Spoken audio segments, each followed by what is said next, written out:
Meus amados irmãos, boa noite. Eu vos saúdo com a graça e a paz do Senhor Jesus Cristo. Meus irmãos, eu queria convidá-los nesta ocasião a abrirem as suas Bíblias na terceira carta do apóstolo João. Na semana passada, no domingo passado, naquele domingo bem chuvoso, eu estive na igreja presbiteriana da Coama. Eu fiz a exposição desta carta ali naquela igreja e desde lá eu falei que gostaria de também fazer a exposição desta carta aqui. Então eu peço que os irmãos abram a palavra do Senhor na terceira carta de João e acompanhem a leitura que eu farei agora. É o antepenúltimo livro do Novo Testamento. 3 João. Todos encontraram? Diz assim: o presbítero ao amado Gaio, a quem eu amo na verdade. Amado, acima de tudo, faço votos por tua prosperidade e saúde, assim como é próspera a tua alma. Pois fiquei sobremodo alegre pela vinda de irmãos e pelo seu testemunho da tua verdade, como tu andas na verdade. Não tenho maior alegria do que esta, a de ouvir que meus filhos andam na verdade. Amado, procedes fielmente naquilo que praticas para com os irmãos, e isto fazes mesmo quando são estrangeiros, os quais perante a igreja deram testemunho do teu amor. Bem farás encaminhando-os em sua jornada por modo digno de Deus. Pois por causa do nome foi que saíram, nada recebendo dos gentios. Portanto, devemos acolher esses irmãos para nos tornarmos cooperadores da verdade. Escrevi alguma coisa à igreja, mas Diótrefes, que gosta de exercer a primazia entre eles, não nos dá acolhida. Por isso, se eu for aí, far-lhe-ei lembradas as obras que ele pratica, proferindo contra nós palavras maliciosas. E não satisfeito com estas coisas, nem ele mesmo acolhe os irmãos, como impede os que querem recebê-los e os expulsa da igreja. Amado, não imites o que é mal, senão o que é bom. Aquele que pratica o bem procede de Deus. Aquele que pratica o mal jamais viu a Deus. Quanto a Demétrio, todos lhe dão testemunho, até a própria verdade. E nós também damos testemunho. E sabes que o nosso testemunho é verdadeiro. Muitas coisas tinha que te escrever, todavia não quis fazê-lo com tinta e pena, pois em breve espero ver-te, então conversaremos de viva voz. A paz seja contigo, os amigos te saúdam, saúda os amigos, nome por nome. Amém. Vamos orar. Senhor nosso Deus e Pai, lemos a tua palavra e pedimos que o Senhor nos visite de modo especial neste momento. Que o teu Espírito, ó Deus, nos ilumine, que o teu Espírito abra os nossos olhos, nos dê condições de percebermos o que o Senhor de fato deseja comunicar à tua igreja, que o teu Espírito trabalhe em cada coração presente aqui, para que cada pessoa entenda que esta é a tua vontade. E que diante da tua vontade, ó Deus, não existe outra opção, não existe outro curso de ação, mas tão somente devemos nos submeter ao que o Senhor nos diz. Assim, ó Deus, cativa o nosso coração através da tua santa palavra. Olha por cada pessoa presente aqui, olha por cada pessoa que acompanha pela transmissão e se viu impedida de estar aqui conosco. Que todos venhamos a ser alimentados pelo Senhor, é o que nós te suplicamos. Seja com o pregador, ajude-o a ser fiel, Ajude-o, ó Deus, a ter as motivações corretas, a ter como motivação primária a glória do teu nome e também, ó Deus, o bem desta igreja, o bem do teu povo. É o que nós te pedimos em nome do nosso Senhor Jesus Cristo. Amém. Irmãos, há um pastor de uma igreja batista nos Estados Unidos, ele se chama Mark Dever. Ele publicou um livro bem conhecido, esse livro foi publicado aqui no Brasil, acredito que muitos de vocês já devem ter lido esse livro. Trata-se daquele livro 9 Marcas de uma Igreja Saudável. O pastor Mark Dever, ele fala a respeito de um conselho que ele recebeu de um presbítero já idoso, e ele recebeu esse conselho ainda no início do seu ministério pastoral. O presbítero disse ao pastor Mark Dever que, ao longo de toda a sua jornada como ministro do Evangelho, ele se veria entre a escolha entre sofrer problemas por amor ao Evangelho ou causar problemas ao Evangelho. Eu acredito, meus irmãos, que esse dilema, que nós podemos colocar dessa maneira, ele diz respeito não apenas àqueles que são chamados para o ministério pastoral, mas todos os cristãos, de um modo ou de outro, eles se verão diante dessa escolha, que deve ser bem óbvia para o cristão, é verdade. Ou ele vai sofrer problemas por amor ao Evangelho, suportar afrontas por causa do Evangelho, ou ele vai causar problemas ao Evangelho. E nós vemos isso retratado aqui na terceira carta de João, através dos homens que são mencionados pelo apóstolo aqui.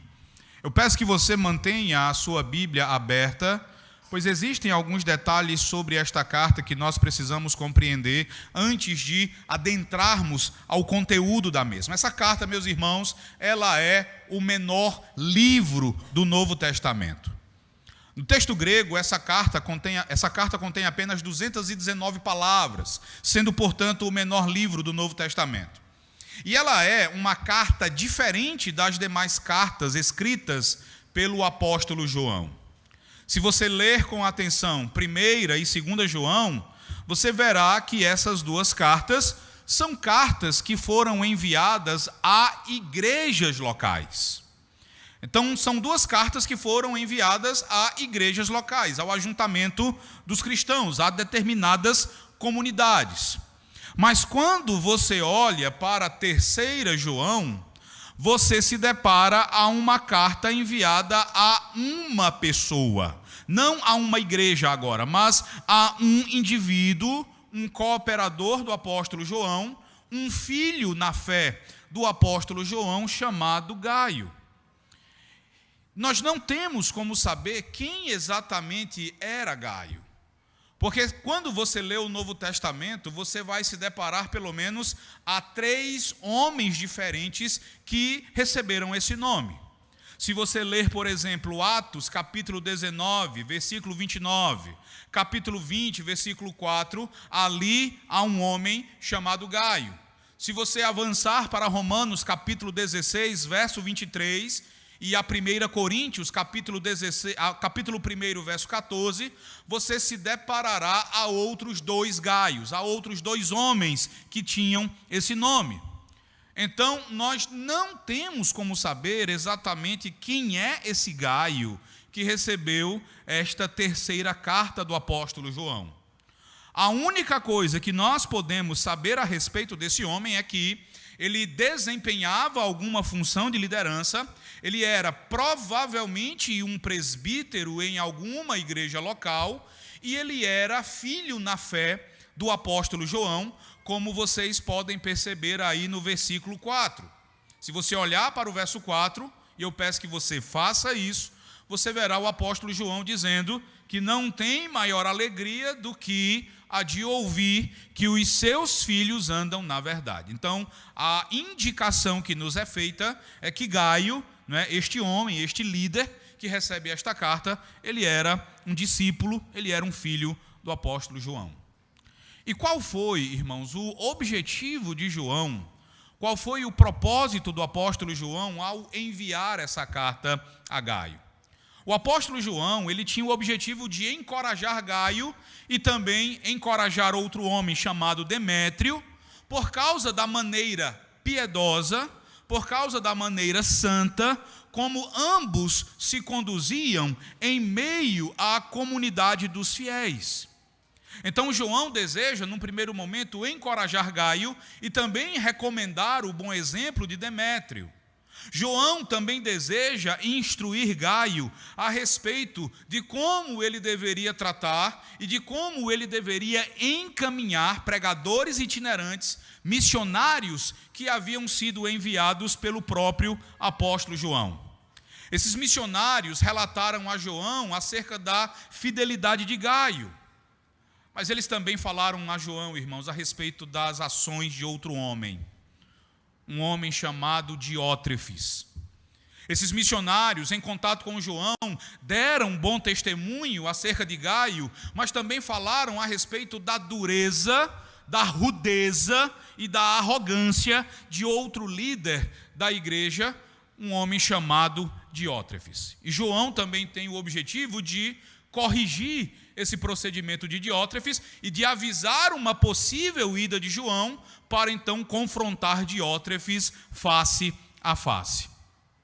Um outro detalhe que você deve perceber aqui em 3 João, quando você compará-la com as outras duas cartas, é que aqui João não vai combater heresias cristológicas, ele não vai combater heresias a respeito da pessoa de Cristo, como ele faz na primeira carta e também na segunda.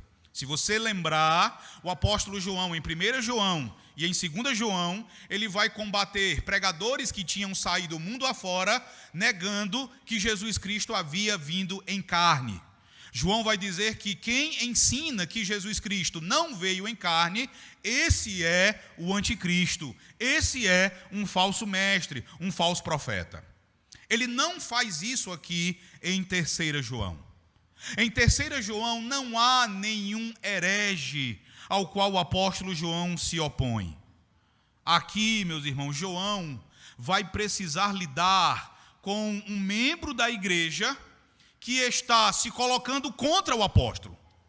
João vai precisar lidar aqui com uma oposição à sua liderança e ao testemunho apostólico.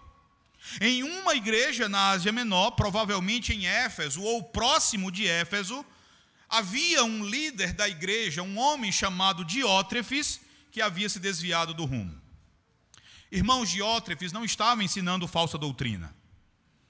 Diótrefes não estava negando a encarnação nem a expiação de Cristo. Diótrefes estava sendo egoísta.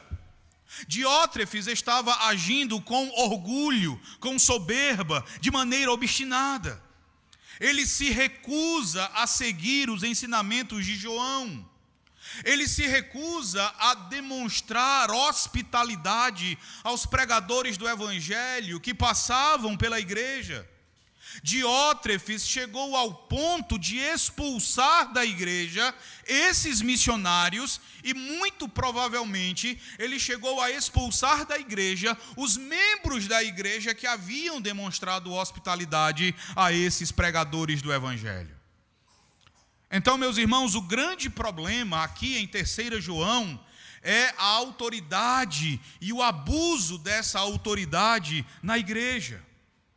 João escreve essa carta para recomendar o bom exemplo, a boa conduta de Gaio e de Demétrio, mas também para reprovar a conduta pecaminosa de Diótrefes. Em Gaio e muito provavelmente em Demétrio, nós temos exemplos de homens que sofriam afrontas e que enfrentavam problemas por amor ao evangelho. Mas em Diótrefes, nós temos o exemplo de alguém que causava problemas ao evangelho, que era o motivo dos problemas na igreja. Então vamos ver como é que a carta se desenvolve. Mantenha a sua Bíblia aberta E nós temos em primeiro lugar, irmãos, a referência que o apóstolo João, que aqui identifica a si mesmo como presbítero, muito provavelmente em razão da sua idade. João escreve essa carta ali por volta do ano 94 depois de Cristo, já sendo um homem idoso, e ele então se identifica como o ancião, o presbítero. E ele fala primeiramente a Gaio. Veja do verso 1 ao verso 8, acompanhe, eu lerei novamente. Diz assim: o presbítero ao amado Gaio, a quem eu amo na verdade. Amado, acima de tudo, faço votos por tua prosperidade e saúde, assim como é próspera a tua alma. Pois fiquei sobremodo alegre pela vinda de irmãos e pelo seu testemunho da tua verdade, como tu andas na verdade. Não tenho maior alegria do que esta, a de ouvir que meus filhos andam na verdade. Amado, procedes fielmente naquilo que praticas para com os irmãos, e isto fazes mesmo quando são estrangeiros, os quais, perante a igreja, deram testemunho do teu amor. Bem farás encaminhando-os em sua jornada por modo digno de Deus. Pois por causa do nome foi que saíram, nada recebendo dos gentios. Portanto, devemos acolher esses irmãos para nos tornarmos cooperadores da verdade. Amém. Por tudo que João diz aqui nesses 8 versículos, irmãos, é que nós podemos olhar para Gaio como um exemplo de alguém que enfrentou problemas por amor do Evangelho. E a referência que João faz a Gaio aqui, ela pode ser dividida em 2 partes. A primeira parte vai do verso 1 até o verso 4, que nada mais é do que a saudação que João faz a Gaio, e do verso 5 até o verso 8, ele dá testemunho acerca de Gaio e faz algumas recomendações. O primeiro detalhe que eu gostaria que vocês observassem no texto, irmãos, é quando João fala do seu amor por Gaio. Vejam no verso 1. Vejam como João diz: a quem eu amo, como? Na verdade. Isso nos ensina algo importante, irmãos. Observe que João, ele não diz a quem eu amo de verdade. Não é isso que João diz. Ele não diz que ama a Gaio verdadeiramente, mas João o ama na verdade. Esta forma de falar, irmãos, é bem interessante, pois vai nos mostrar que o nosso amor uns pelos outros, ele tem um fundamento. O nosso amor uns pelos outros, ele tem um alicerce, e esse alicerce é a verdade. João nos mostra que o que torna discriminativo o nosso amor uns pelos outros é a verdade. Verdade e afeição, verdade e amor devem andar juntos. Muitas vezes, nós separamos as duas coisas e pensamos que elas são independentes. Mas o amor que João nutre por Gaio é o amor que é baseado na verdade do Evangelho. É o amor, meus irmãos, que existe entre duas pessoas que creem na mesma verdade. João ama a Gaio porque Gaio crê, porque Gaio anda na verdade de Deus, porque Gaio anda de acordo com o Evangelho de Jesus Cristo. Isso vai nos ensinar que nós não podemos sacrificar a verdade no altar de um suposto amor. O que deve fundamentar a nossa comunhão uns com os outros, o que deve servir de cimento para os nossos relacionamentos interpessoais é a verdade do Evangelho. Fala-se muito de amor hoje em dia. Fala-se muito de amor no meio da igreja evangélica, mas é um amor desassociado da verdade. Defende-se um amor no erro. Defende-se um amor, uma comunhão, um ecumenismo entre pessoas que não creem na mesma verdade. Se você voltar até 2 João, essa importância ou a importância de amar alguém na verdade vai ser afirmada por João também ali. É a verdade, irmãos, que vai servir como fundamento do nosso amor nos nossos relacionamentos interpessoais. Não é que você vai sair odiando outras pessoas, mas a ideia é que as pessoas de quem você quererá estar perto, com quem você quererá se relacionar, com quem você quererá estar junto, essas pessoas são aquelas que creem no Evangelho de Cristo, que andam no Evangelho de Cristo, que creem na mesma verdade que você. Além disso, veja o verso 2. No verso 2, João, em seu amor por Gaio, ele vai orar pela prosperidade e pela boa saúde de Gaio. Quando você olha para o verso 2, você vê aí a expressão faço votos, tá? Essa expressão faço votos aqui, irmãos, literalmente, ela quer dizer oro ou peço a Deus. Tanto é assim que se você de repente verificar a tradução Nova Almeida Atualizada, a Nova Almeida Atualizada, ela traduz o verso 2 dizendo: amado, peço a Deus que tudo corra bem com você.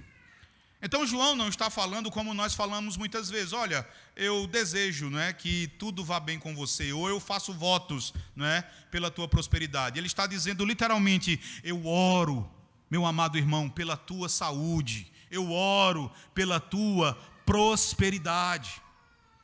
E se você observar o padrão que João usa para pedir prosperidade física a Deus em favor de Gaio, é a prosperidade da alma de Gaio. João vai dizer: assim como é próspera a tua alma, assim como Gaio desfrutava de prosperidade em sua alma, João pede a Deus que Gaio também desfrute de prosperidade em sua saúde física. Irmãos, eu aplico isso a mim. Eu penso que isto aqui serve muito para mim, porque a preocupação de João com a prosperidade, com a saúde física de Gaio, pode ser um indicativo de que, apesar de Gaio ser próspero espiritualmente, Gaio estava precisando dedicar um pouco de atenção à sua saúde, ao seu corpo. É provável que João tenha ouvido falar, ou que João tenha recebido notícias de que Gaio não andava bem de saúde. Irmãos, e esta é uma questão que boa parte dos pastores, eu incluído entre eles, uma boa parte dos pastores não dá a devida atenção, e isso não é de hoje. O pastor Conrad Mbiwi, um pastor batista do Zâmbia, ele conta uma história sobre um conhecido pastor escocês, eu creio que muitos de vocês já o conhecem, um homem chamado Robert Murray M'Cheyne. Robert Murray M'Cheyne, irmãos, ele morreu, diz o pastor Conrad, em um sábado, dia 25 de março de 1843, com a idade de apenas 29 anos. Morreu jovem. E de acordo com o pastor Conrad Mbiwi, o clamor de Robert Murray M'Cheyne no momento da sua morte era: o Senhor me deu uma mensagem e um cavalo. O cavalo era ele mesmo. O Senhor me deu uma mensagem e um cavalo. Matei o cavalo. O que será agora da mensagem? A ideia aparentemente é que Robert Murray M'Cheyne não cuidou devidamente da sua saúde. Então João ora a Deus pela prosperidade física de Gaio. No verso 3, observe, o apóstolo João, ele continua expressando a sua alegria diante do testemunho que algumas pessoas deram acerca de Gaio, de como Gaio andava na verdade. De acordo com João, no versículo 4, essa era a sua maior alegria. A maior alegria de João, meus irmãos, era a de ouvir que os seus filhos andavam na verdade. E no contexto de 3 João, andar na verdade significa sustentar a doutrina apostólica, significa crer na doutrina ortodoxa a respeito da pessoa e da obra de Jesus Cristo, mas há algo mais. Em 2 João, andar na verdade significa tão somente isso, tá? Andar na verdade significa sustentar a doutrina de Cristo. Mas aqui em 3 João, andar na verdade, irmãos, além de confessar a doutrina ortodoxa, significa também a prática consistente da verdade que você confessa. A notícia que chegou até João, irmãos, não era apenas que Gaio era um mestre fiel. Não era apenas que Gaio mantinha os ensinamentos do apóstolo João, mas ele andava na verdade, ele ordenava a sua vida de acordo com a verdade, ele praticava aquilo que ele ensinava, e esse andar na verdade era expresso acima de tudo no amor e no cuidado que João demonstrava para com os pregadores itinerantes. E isso é o que João vai tratar agora do verso 5 até o verso 8. Observe. João vai fazer agora uma recomendação positiva do serviço prestado por Gaio. Ele diz, veja o verso 5. Amado, procedes fielmente naquilo que praticas para com os irmãos, e isto fazes mesmo quando são estrangeiros. João faz essa recomendação, não é só porque ele deseja elogiar Gaio. Há um propósito nessas palavras do apóstolo. Quando ele diz, procedes fielmente, João está dando a entender, irmãos, que a fidelidade de Gaio, essa fidelidade ela era demonstrada a um determinado custo. Ele não está simplesmente dizendo que Gaio fazia o que era certo. Gaio foi hospitaleiro. Gaio abriu o seu coração para os pregadores do Evangelho. Ele abriu a sua casa para irmãos que estavam passando por ali, irmãos que ele não conhecia. Gaio, por andar na verdade, cuidava dos pregadores itinerantes, mas ele fazia isso, irmãos, a um custo pessoal. Ele fazia isso mesmo sabendo que isto traria alguma dificuldade. Não se sabe se Gaio e Diótrefes eram membros exatamente da mesma igreja ou se eram líderes de igrejas próximas.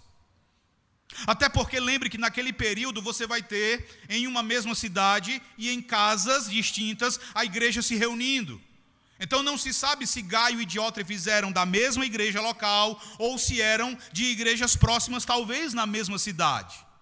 Mas o fato é que, dada a sua fidelidade, Gaio estava enfrentando problemas. E, meus irmãos, não seria estranho se Diótrefes se voltasse contra Gaio por causa da hospitalidade que Gaio demonstrava aos pregadores que o apóstolo João enviava. É por isso que Gaio estava disposto a sofrer problemas, a enfrentar oposição por causa da verdade do Evangelho. E olhe para o verso 6. No verso 6, João vai dizer, bem farás encaminhando-os em sua jornada por modo digno de Deus. João diz, olha, além de tudo, encaminhe-os, mas faça isso do modo digno de Deus. O que seria esse modo digno de Deus? Um comentarista vai dizer que essa expressão do modo digno de Deus quer dizer que, uma vez que os pregadores falam não em seu próprio nome, mas uma vez que os pregadores são emissários de Cristo, eles devem ser tratados como alguém trataria o próprio Deus, porque eles falam em nome de Deus. Eles devem ser tratados da mesma maneira que Deus os trataria. Então é como se João dissesse, trate esses pregadores, esses homens que têm se doado pelo Evangelho, esses homens que têm se gastado e se deixado gastar, trate-os da mesma forma como você trataria ao Senhor, porque eles falam em nome do Senhor, eles são emissários dele, eles são embaixadores de Cristo. Tratá-los bem é tratá-los bem a Cristo, tratá-los mal é tratá-los mal a Cristo. Você deve lembrar de como Cristo se identifica com a sua igreja. Você deve lembrar, por exemplo, de quando Saulo perseguiu a igreja e Cristo tomou isso como algo feito a ele mesmo. Lembre que na antiguidade, arautos falavam com a autoridade oficial, eles falavam com a autoridade do próprio rei. Quando alguém desrespeitava algum arauto do rei, essa era uma ofensa ao próprio rei. Por isso João diz, trate-os em caminhos do modo digno de Deus. João vai dizer que os descrentes não têm nenhuma obrigação de fazer isso. Os descrentes não fazem nada disso. Os pregadores nada recebem dos descrentes. Veja no verso 7, quando João diz que eles nada recebem dos gentios. Quem tem essa obrigação, irmãos, são os crentes. Isso fica bem claro no verso 8. João diz: portanto, devemos acolher esses irmãos para nos tornarmos cooperadores da verdade. Eu acredito que muitos de vocês já ouviram falar de William Carey.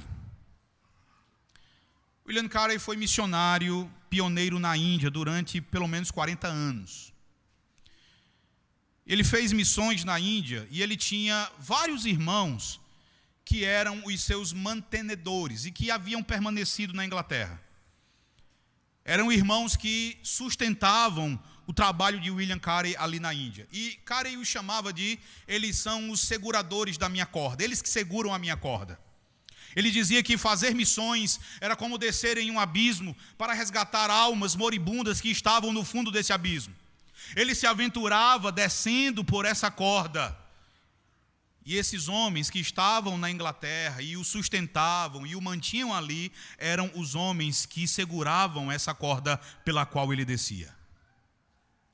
Irmãos, eu peço muito ao Senhor que do meio dessa igreja, o Senhor levante pastores, o Senhor levante presbíteros, o Senhor levante pessoas que se doem pela igreja local, mas eu oro ao Senhor para que dentre vocês o Senhor também levante missionários.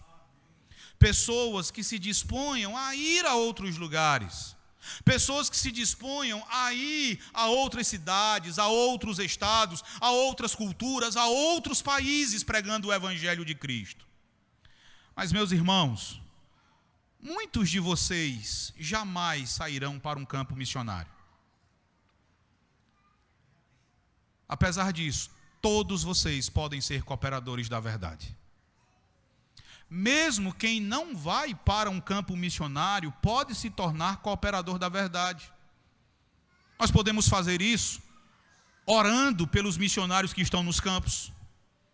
Nós podemos fazer isso sustentando também esses missionários, investindo em missões, ajudando no sustento daqueles que estão nos seminários, preparando-se para o sagrado ministério, sustentando aqueles que o Senhor Deus tem enviado para pastorear a igreja. De todas essas maneiras e outras mais, todos nós podemos nos tornar cooperadores da verdade. E esse é o meu desejo, que dentre vocês o Senhor levante missionários, mas que todos vocês sejam cooperadores da verdade. Um pastor chamado Ian Hamilton, ele faz um comentário interessante sobre isso, dizendo o seguinte, observe. Ele vai dizer: à medida que apoiamos aqueles a quem Deus separou, e que a igreja enviou com a nossa hospitalidade, com o nosso dinheiro, com as nossas orações, nós cooperamos com eles em seus ministérios. Não somos chamados todos para deixar família e amigos por amor do nome, uma referência a Jesus Cristo. Mas todos somos chamados para darmos a nós mesmos, para darmos os nossos recursos, recursos que nos foram dados por Deus, para darmos estas coisas para Cristo e para seu reino. Ian Hamilton vai dizer que este é um imperativo cristão. Isto é o que nós devemos fazer. Irmãos, é essencial que evangelistas, que missionários, que pregadores, que pastores sejam enviados para pregar o Evangelho. Mas um pastor presbiteriano chamado Douglas Chan O'Donnell, ele vai dizer que tão importante quanto o envio de pregadores, tão importante quanto a ética financeira dos enviados, também é importante a generosidade dos mantenedores. A generosidade dos mantenedores não é menos significativa. O'Donnell vai dizer que ir para o campo missionário é fundamental, mas dar também é fundamental. E essa é a recomendação que João faz a Gaio. Esse é o bom exemplo que nós temos diante de nós, irmãos. Mesmo que isso tenha algum custo para nós. mesmo que nós venhamos a enfrentar problemas por amor ao Evangelho. Mas eu peço que você olhe agora para os versículos 9 e 10. Porque agora nós vamos ver alguém que causava problemas ao Evangelho. Leia comigo os versos 9 e 10. Vamos ler todos juntos. Todos a uma só voz.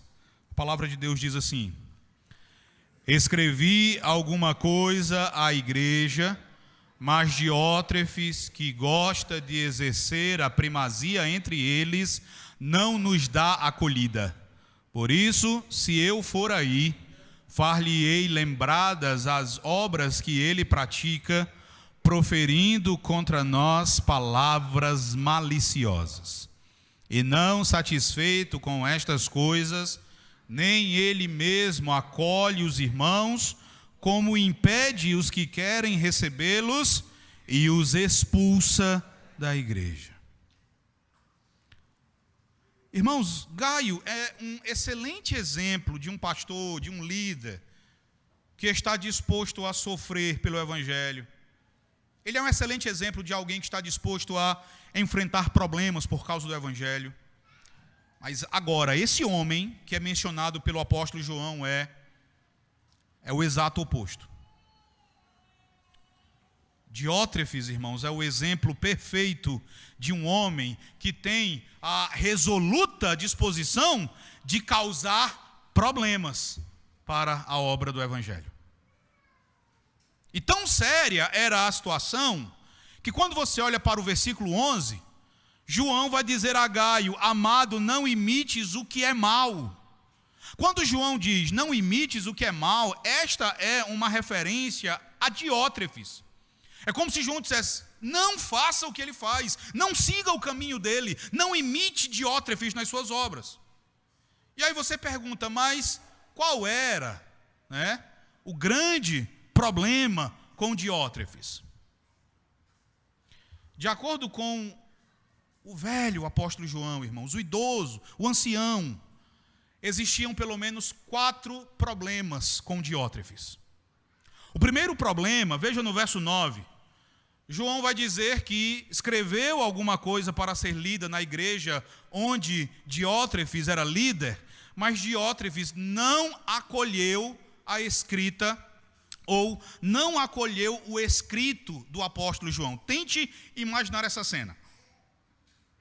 Um apóstolo de Cristo envia uma carta àquela igreja e um dos presbíteros, um dos líderes da igreja, não recebe, ele se recusa a receber o escrito do apóstolo. O que está por trás dessa atitude de Diótrefes, irmãos, é ele está dizendo que não reconhece, ele não aceita, ele não se submete à autoridade apostólica de João.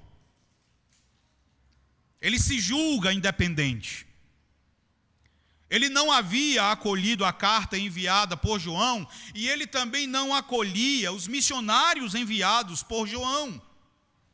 Meus irmãos, tentem por um instante imaginar a postura de Diótrefes para com o apóstolo João, um homem que, além de ser um dos 12 que foram escolhidos pelo Senhor Jesus Cristo, alguém que ocupava o ofício de apóstolo, era também aqui, no contexto, na ocasião, um homem idoso. Tentem imaginar a postura de Diótrefes para com este homem. Essa postura de empáfia, de soberba, de desrespeito. E o pastor Douglas Sean O'Donnell vai dizer, irmãos, que na igreja contemporânea também existem Diótrefes. Ele vai dizer que na igreja contemporânea, alguns cristãos não se importam com a maneira como falam com os seus pastores ou a respeito deles. Tratam-nos como ajudantes contratados e não como autoridades ordenadas por Deus.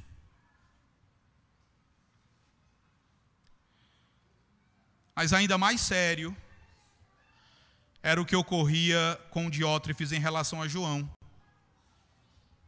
Ele não estava rejeitando a autoridade de um pastor.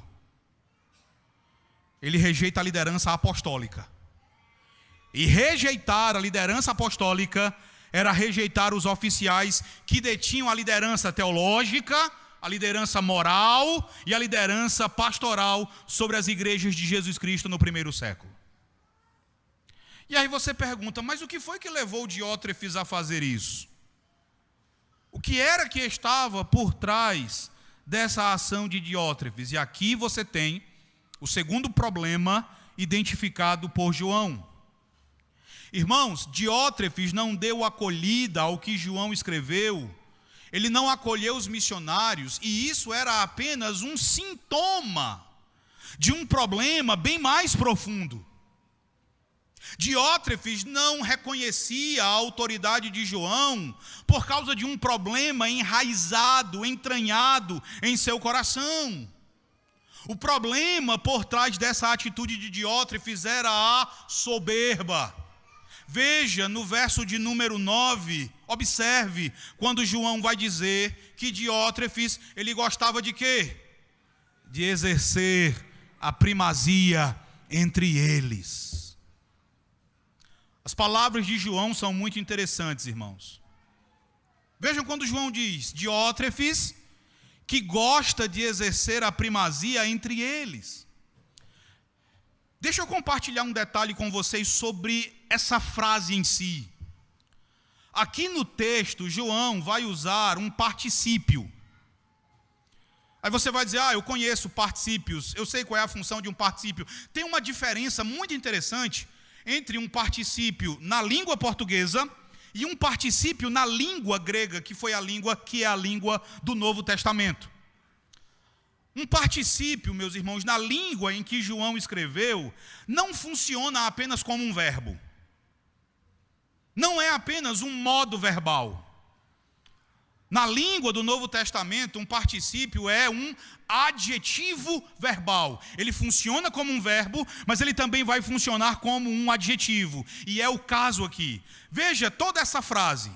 Diótrefes, que gosta de exercer a primazia.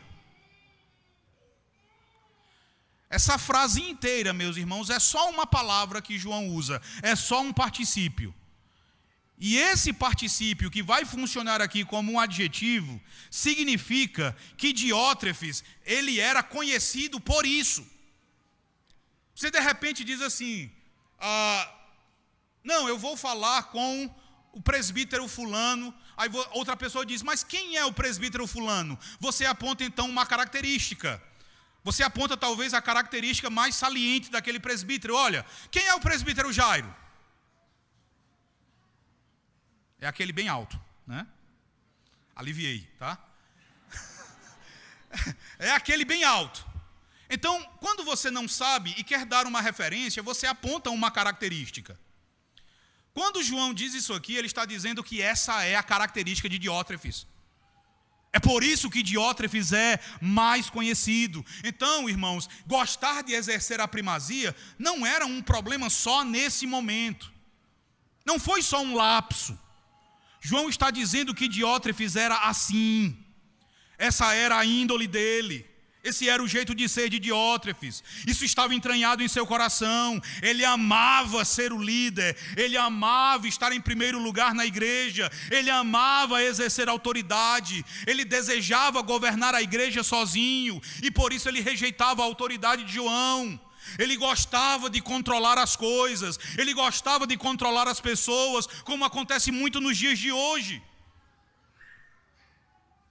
Um comentarista vai dizer que Diótrefes era um líder apaixonado por si mesmo. Irmãos, um líder apaixonado por si mesmo, orgulhoso, um líder soberbo, ele certamente vai causar muitos problemas à obra do Evangelho. E não é brincadeira ser liderado por um homem que é apaixonado por si mesmo. Na realidade, é danoso para a igreja. É por isso que o apóstolo Pedro, na sua primeira carta, no capítulo 5, e no verso 3, vai dizer que os presbíteros não podem ser dominadores daqueles que são pastoreados por eles. Eles não podem dominar as ovelhas de Cristo. Um pastor é um pastor, não um ditador arrogante. Irmãos, o grande problema, como destacado por outro comentarista, é que ele vai dizer que Diótrefes, infelizmente, ainda está no meio da igreja. E por isso, irmãos, nós mesmos devemos ter o devido cuidado para não termos o nosso coração enredado pelo orgulho dessa maneira. Então, permita-me perguntar a cada um dos irmãos, na igreja, como é que você tem procedido? Você gosta de se afirmar sobre os outros? Você gosta de se afirmar sobre os demais? Você gosta de se afirmar até mesmo sobre os seus presbíteros e pastores? Nós devemos ter cuidado, irmãos, porque pode ser que Diótrefes tenha alugado um cantinho no nosso coração.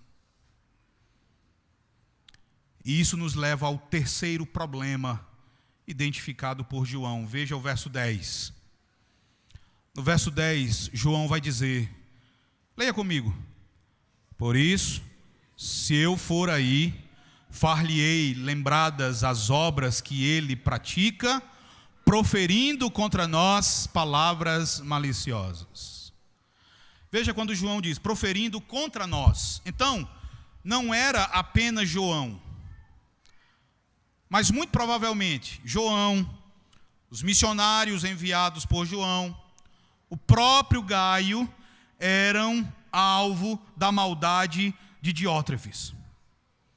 A expressão que João usa, quando ele vai dizer, olha, proferindo contra nós palavras maliciosas, essa palavra proferindo que você tem aí, ela também pode ser traduzida como fofocando. Então, literalmente, João está dizendo, olha, ele fofoca maliciosamente contra nós. Irmãos, veja, Diótrefes rejeitava a liderança de João.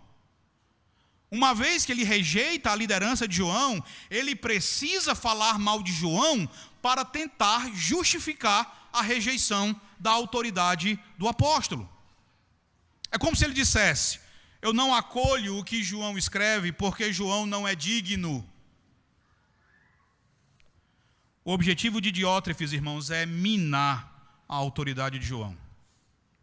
Ele tem como objetivo enfraquecer João, atacando a honra de João, fazendo fofocas maliciosas sobre João. E, meus irmãos, esta é uma tragédia.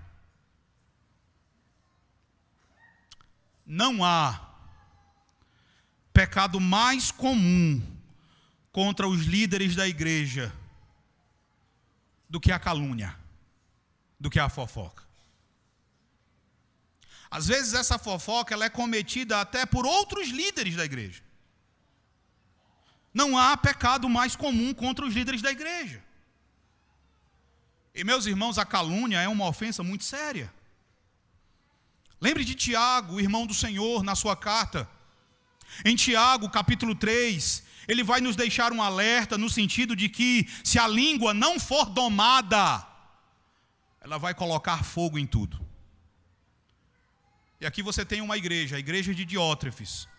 Muito provavelmente essa igreja estava incendiando devido à maledicência dele em relação a João e em relação a outros cristãos. A gente também precisa ter muito cuidado com isso. O quarto problema que João identifica em Diótrefes, irmãos, era que Diótrefes não fazia nenhuma questão de demonstrar hospitalidade aos irmãos enviados pelo apóstolo. Ele não recebia essas pessoas, e veja, ele gostava tanto, de se impor, que ele não deixava nem mesmo os membros da igreja receberem esses missionários em suas casas. Quando você olha para o verso 10, existe uma questão importante com a última frase aí do versículo. Veja essa última frase quando João diz, e os expulsa da igreja. De quem João está falando aqui? Quem era que era expulso por Diótrefes? Não está claro, se quem era expulso por Diótrefes eram os missionários ou os membros da igreja que acolhiam os missionários. Então você vai ver comentaristas que defendem as duas possibilidades. Eu acredito, irmãos, que é perfeitamente possível que as duas coisas acontecessem. Quando Diótrefes sabia que algum membro havia recebido um pregador itinerante em sua casa, ele expulsava da igreja tanto o pregador como aquele que dava a acolhida ao pregador. Ele sentia que a sua autoridade era desafiada e por isso ele tomava essa medida tão ditatorial. Ele não se importava em rejeitar a autoridade de João, mas ele ficava louco quando ele sentia que a sua autoridade era desafiada. Em Diótrefes você tem um completo tirano. Irmãos, quantos problemas Diótrefes causava para o evangelho? E sabe o que é mais triste? É que provavelmente Diótrefes, ele não era um hipócrita. Muito provavelmente ele não era hipócrita. Muito provavelmente ele sofria de auto-engano. É bem possível que Diótrefes verdadeiramente acreditasse que ele estava certo no seu modo de agir. É possível que ele pensasse que estava agindo daquela forma, que estava sendo fiel a Deus, que estava servindo a Deus e glorificando a Jesus Cristo. Então ele vai nos lembrar, irmãos, do perigo de confundir ambição pessoal com zelo pelo Evangelho de Cristo. Nós precisamos ter cuidado com isso. Nós podemos confundir ambição, nós podemos confundir orgulho com o zelo pelo Evangelho. Nós confundimos muita coisa com o zelo. Eu lembro de uma situação que, conversando com um presbítero, o presbítero havia tomado decisões financeiras sem o conhecimento da igreja, isso há vários anos. Tá? Ele tomou decisões financeiras sem que o conselho soubesse, e eu fui conversar com ele, e ele falou: pastor, eu tomei essas decisões porque eu tenho muito zelo pelo caixa da igreja. Eu disse assim: irmão, tenha cuidado, porque a linha que divide a avareza do zelo é fina, é tênue. A linha que divide a ambição do zelo pelo Evangelho, ela também é tênue, meus irmãos. Nós precisamos ter cuidado. E quando este é o caso, a igreja vai padecer. Eu quero aplicar tudo isso aqui às nossas vidas, irmãos. No verso 11, veja que o apóstolo João vai dizer: amado, não imites o que é mal, senão o que é bom. Aquele que pratica o bem procede de Deus. Aquele que pratica o mal jamais viu a Deus. Então, olhando para o verso 11, nós devemos nos perguntar: como é que nós podemos praticar o que é bom? Como é que nós podemos colocar em prática os bons princípios, os santos princípios que nós observamos aqui em 3 João? Eu quero me dirigir, meus irmãos, de modo primário, né? Eu quero me dirigir primeiramente a todos os líderes, a todos os meus irmãos, os amados presbíteros desta igreja. Eu iniciei falando que todos nós nos vemos num dilema, não é? Frente a um dilema: sofrer problemas por causa do Evangelho ou causar problemas ao Evangelho. Eu tenho convicção que nenhum de nós exerce o ministério, exerce liderança planejando causar problemas. Nenhum de nós aqui entra, tá, no ministério, nenhum de nós assume uma função dizendo: eu vou botar para quebrar, eu vou lascar com todo mundo. Ninguém diz isso. Essa não é a intenção de nenhum de nós. Mas pode ser que em algumas situações nós comecemos a enveredar pelo mesmo caminho de Diótrefes. Irmãos, nós precisamos ter cuidado com as nossas motivações mais fundamentais. Nós precisamos ter cuidado com as motivações mais básicas do nosso coração. E as nossas motivações precisam estar alinhadas com a palavra de Deus. Um pastor, irmãos, um presbítero, um líder, não pode sustentar o seu ofício tendo como objetivo causar problemas para a igreja e para o Evangelho. Os nossos objetivos sempre devem ser a glória de Deus, a edificação da igreja de Cristo, o bem-estar espiritual das ovelhas de Cristo e dar um testemunho fiel diante do mundo. Essas sempre devem ser as nossas motivações. E em tudo isso nós devemos buscar na palavra de Deus o fundamento da nossa tranquilidade de consciência. Eu digo isso, irmãos, porque nós, inevitavelmente, nós vamos nos deparar a ocasiões nas quais a nossa fidelidade, nós vamos nos deparar a ocasiões nas quais o nosso apego à verdade das Escrituras vão dar ocasião para que problemas se manifestem. Quando qualquer líder, qualquer presbítero, qualquer pastor se apega à palavra de Deus e tem como objetivo ser fiel, problemas vão surgir. Quando isso acontecer, irmãos, nós devemos entender que não foi o presbítero que provocou o problema. Não foi o líder que provocou o problema. Apegar-se à verdade, apegar-se à doutrina apostólica, apegar-se às Escrituras em si mesmo, nunca é fonte de problemas. Eu digo isso porque às vezes você pode ser tentado a criticar os seus presbíteros, a criticar os seus pastores, dizendo assim, se ele não fosse tão apegado a esse negócio de doutrina, se ele não fosse tão apegado a esse negócio de confissão de fé, se ele não fosse tão apegado a esse negócio de teologia, então certamente esses problemas não apareceriam. Ele precisa se apegar menos a essas coisas, porque senão divisões vão acontecer na igreja. Paulo vai discordar dessa ideia. Abra a sua Bíblia em Romanos, no capítulo 16 e no verso 17. E você vai ver, de acordo com o apóstolo Paulo, o que é que provoca divisões na igreja. Romanos, capítulo 16, verso 17. Abra lá.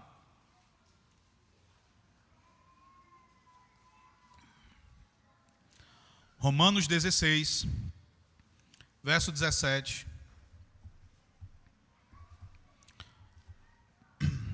Vamos ler todos juntos. Diz assim: rogo-vos, irmãos, que noteis bem aqueles que provocam divisões e escândalos em desacordo com a doutrina que aprendestes. Até aí. O que provoca divisão, irmãos, de acordo com o apóstolo Paulo, não é a doutrina apostólica. É andar em desacordo com essa doutrina apostólica. Andar na verdade não provoca divisões na igreja. O que provoca divisões e escândalos na igreja é andar em desacordo com isso. Se você ler o verso 18 de Romanos 16, Paulo vai dizer que quem se aparta da doutrina não serve a Cristo, mas a si mesmo, ao seu próprio ventre. Esse era o grande problema por trás das ações de Diótrefes. Diótrefes era soberbo, orgulhoso. Ele desejava ter sempre a primazia, sempre desejando fazer valer a sua própria vontade, desprezando a autoridade apostólica. Nós temos de nos resguardar para nunca agirmos assim. A vocês, meus irmãos, eu quero dizer que pastores não são tiranos. Presbíteros não são tiranos. Nós possuímos autoridade da parte de Cristo, mas a nossa autoridade, ela não é ilimitada e não é irrestrita. Ela é limitada. A autoridade de Deus limita a nossa autoridade. Ainda assim, meus irmãos, dizer isso não significa dizer que os seus pastores e seus presbíteros não possuam qualquer autoridade. A gente, irmãos, todos nós precisamos urgentemente recuperar uma cosmovisão sobre o 5º mandamento. O mandamento que diz: honra teu pai e tua mãe. O mandamento que tem como princípio nos ensinar a honra que nós devemos não somente aos nossos pais, mas a toda e qualquer autoridade instituída por Deus. Nós precisamos recuperar uma teologia da submissão à autoridade por conta do que nós vemos, por exemplo, em nosso país. Nós temos o costume de falar dos nossos magistrados civis como simplesmente funcionários públicos, como simplesmente nossos funcionários, uma vez que eles são pagos com o dinheiro de impostos que nós pagamos. Eu vejo muitas pessoas dizendo nas redes sociais: ele aí recebe, né, dos meus impostos, eu pago a esse infeliz para ele estar fazendo isso aí. Irmãos, Romanos 3 vai nos ensinar que todos os magistrados são ministros de Deus, recebem a autoridade de Deus. Então nós precisamos ter cuidado pela maneira como nós nos referimos a eles. Eu menciono isso porque a gente tem começado a transportar o que a gente faz com os magistrados civis para o que a gente faz com os magistrados eclesiásticos, com as autoridades da igreja. Eu já fui pastor auxiliar. A nossa Constituição, ela vai dizer que o pastor auxiliar, para se ausentar do campo da igreja, precisa da permissão do pastor efetivo.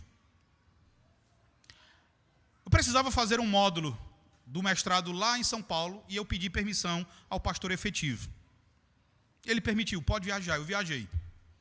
Quando eu voltei, na próxima reunião do concílio, um presbítero disse assim: irmãos, a gente precisa tratar da situação do pastor Alain, porque ele está dando para viajar para fazer os módulos do mestrado dele sem a autorização do conselho.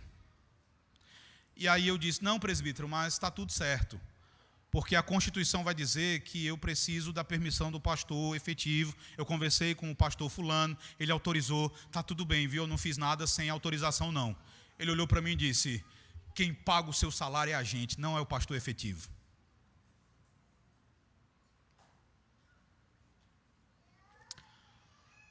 Nosso salário vem de Deus. E humanamente falando, vem da igreja. Não é o conselho. É Deus por meio da igreja. Às vezes a gente trata pastores dessa forma. A gente trata presbíteros dessa forma. A gente esquece que os líderes da igreja possuem autoridade dada a eles pelo próprio Deus. Eles foram chamados por Deus. Eles foram identificados por Deus através das eleições nas quais vocês votaram para que eles exerçam a autoridade na igreja. Talvez você ouça isso e pense: é verdade, nós devemos lembrar que a igreja é uma democracia, nós elegemos os nossos representantes para que eles busquem os nossos interesses. Eu vou dizer a você que não é assim. Está errado. A igreja não é uma democracia. Irmãos, uma democracia, seja antiga, grega ou moderna, uma democracia é caracterizada pela máxima de Abraham Lincoln, no seu discurso em Gettysburg, em 19 de novembro de 1863, quando ele disse que a democracia, como regime político, é o governo do povo, pelo povo e para o povo. Presbiterianismo não é isso. O Dr. Charles Hodge vai dizer que presbiterianismo não é uma ampla democracia na qual tudo é decidido pela voz popular. É importante compreender, irmãos, que um constitucionalista chamado José Afonso da Silva, ele vai dizer que a democracia é um processo de convivência social em que o poder emana do povo, há de ser exercido direto ou indiretamente pelo povo e em proveito do povo. Por que eu menciono isso? Porque se há uma forma de governo eclesiástico que se adequa à democracia, é o congregacionalismo, não o presbiterianismo. O governo presbiteriano, irmãos, é o governo de Cristo, pelos presbíteros, para o bem do povo de Deus. Presbiterianismo é o governo no qual o poder emana de Cristo e é exercido pelos presbíteros, e os presbíteros não são representantes do povo. Eles são representantes de Cristo. Porque um representante age em nome de outrem para o benefício do povo. Então, se Cristo é o pastor-chefe e nós somos presbíteros da sua igreja, então nós somos chamados a pastorear e somos feitos seus subpastores que agem em nome dele, buscando os interesses dele, não do povo.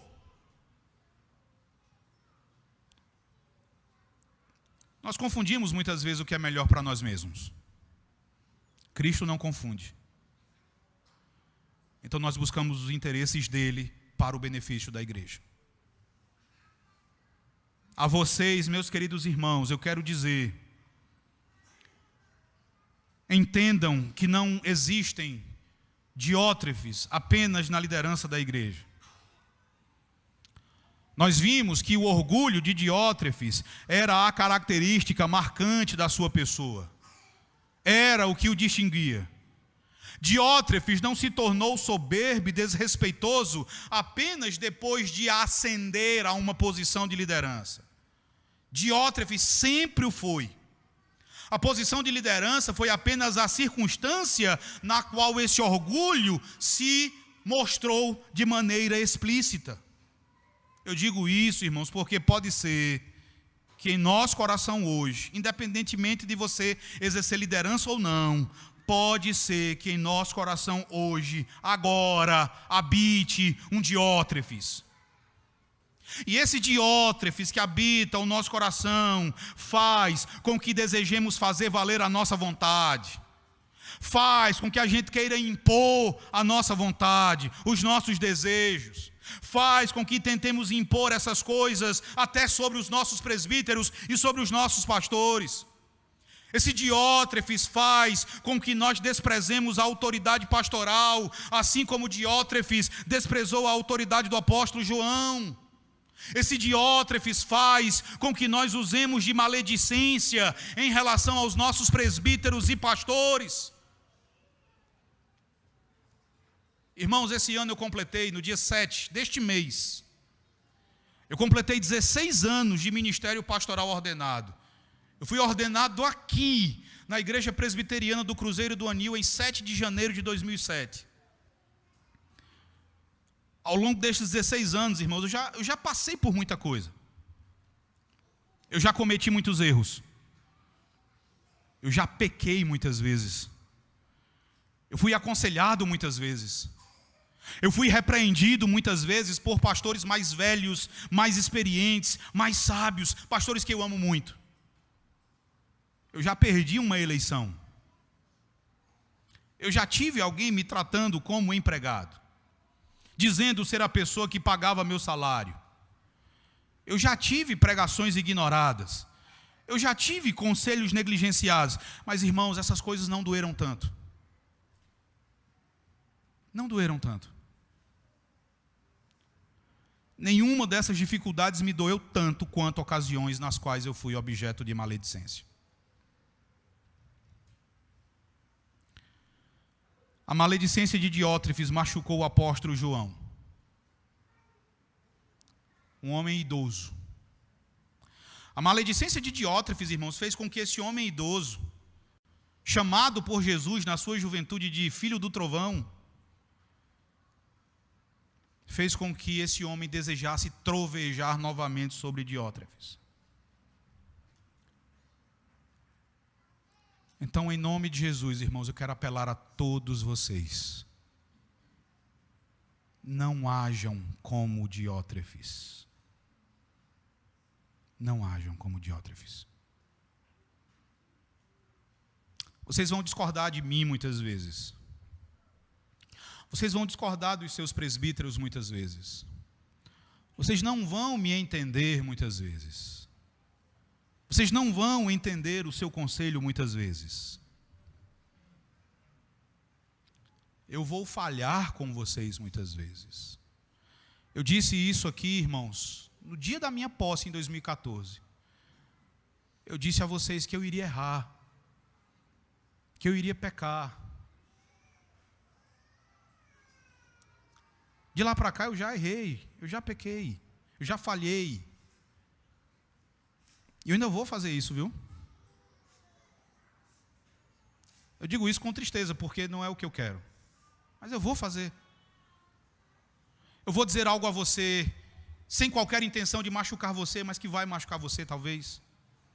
Você não vai entender. Eu vou brincar com você e pode ser que você se ofenda com a minha brincadeira. Eu vou falhar em perceber necessidades suas.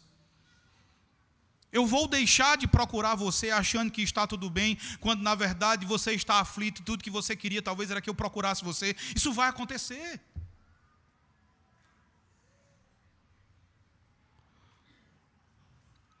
Me procure. Pode me procurar. Expresse isso para mim. Fale para mim. Não só porque maledicência é pecado, mas porque é inútil. Se você olhar para o verso 10, veja essa palavra proferindo no verso 10. Essa palavra, irmãos, ela também vem de uma outra palavra cuja raiz significa fazer a água ferver e fazer bolhas. Quando as bolhas da água fervida estouram, não há nada ali dentro, há só o vazio. Então, o sentido da palavra aqui usada por João é que a fofoca, a maledicência, ela não é só pecado, mas ela é inútil. Ela é vazia, ela é vã, ela em nada aproveita. Se a fofoca faz algo e ela faz, é só machucar a pessoa de quem nós falamos mal. Então, irmãos, desejem agir como João. Só você olhar para o final da carta e você vai ver como João desejava agir. Conversem com ela de viva voz. Conversem com ela face a face. Nós devemos mortificar, em nome de Jesus, irmãos, o diótrefes que porventura habita em nós. A minha sincera oração, irmãos, é que essa igreja seja caracterizada pelo relacionamento que João tinha com Gaio. O amor que existia entre João e Gaio. O meu testemunho sobre vocês, irmãos, ele deve ser o mesmo de João a respeito de Gaio e de Demétrio. A minha glória é ver vocês andando e amando a verdade. Andando na verdade e amando a verdade. Que as palavras de vocês sobre o seu pastor sejam as mesmas dos missionários itinerantes a respeito de Gaio. E no que ele falhar, procurem-no. Cumpram, meus irmãos, o que Jesus diz em Mateus 18, verso 15. Procure-o, converse com ele. E em tudo isto, o nome de nosso Senhor Jesus Cristo seja magnificado e exaltado para todo sempre.